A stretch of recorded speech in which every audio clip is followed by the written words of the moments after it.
নমস্কার, আমার চ্যানেলের আরও একটি নতুন ভিডিওতে আপনাদের সবাইকে স্বাগত জানাই। বাঙাল ঘটি বুঝি না, খেতে খুব ভালোবাসি।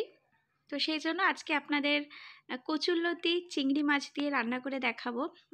আমার মতো যারা যারা কচুরলতি প্রেমী আছেন তারা অবশ্যই কিন্তু কমেন্টস করে জানাবেন।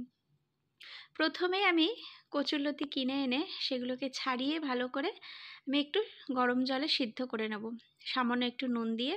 এবং খুব বেশি সিদ্ধ করব না, খুব হালকা করে এটাকে একটু সিদ্ধ করে সাইডে তুলে রাখবো।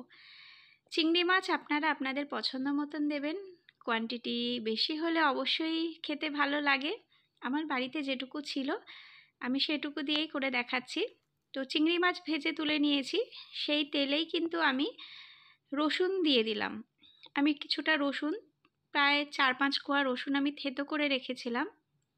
প্রথমে তেলে আমি রসুনটা দিলাম, এরপরে রসুনটা একটু হালকা ভাজা হয়ে গেলে আমি পেঁয়াজ দিয়ে দেব। পেঁয়াজকে এরকম কুচো করে রেখেছি। তো পেঁয়াজ আর রসুনটাকে আমি খুব ভালোভাবে ভেজে নেব যাতে কাঁচা গন্ধটা চলে যায়। এরপরে আমি দেখুন একটু নুন অ্যাড করছি।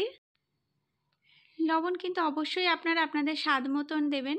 আর একটু সামান্য হলুদ গুঁড়ো দিলাম, দিয়ে খুব ভালো করে নাড়াচাড়া করলাম যতক্ষণ না হলুদের কাঁচা গন্ধটা চলে যায়।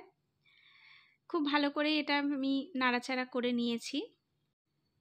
পেঁয়াজ আর রসুনটা একটু ভাজা ভাজা হয়ে গেলেই আমি এখানে কচুরলতিটা অ্যাড করে দেব, যেটা আমি আগে সিদ্ধ করে রেখেছিলাম। তো কচুরলতিটা দিয়ে কিন্তু আমি পেঁয়াজ আর রসুনের সাথে খুব ভালোভাবে মিশিয়ে নেব এটাকে। দেখুন একদম মিশে গেছে।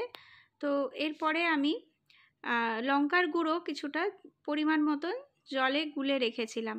আপনারা এখানে কিন্তু কাঁচা লঙ্কা বাটা বা লাল এরকম লঙ্কা বাটাও দিতে পারেন, বা শুকনো লঙ্কা বাটাও দিতে পারেন, তাতেও কিন্তু স্বাদটা খুব ভালো আসে। আমার কাছে যেহেতু ছিল না সেই জন্য আমি এরকম লঙ্কার গুঁড়োটাই দিয়েছি। এরপরে আমি একটু চিনি অ্যাড করেছিলাম। তো চিনিটা খুবই সামান্য পরিমাণ, আপনারা সেটা স্কিপও করতে পারেন। তারপরে আমি দেখুন চিংড়ি মাছ দিয়ে ভালো করে ঢেকে দিয়েছি। এই যে আমার রান্না হয়ে গেছে।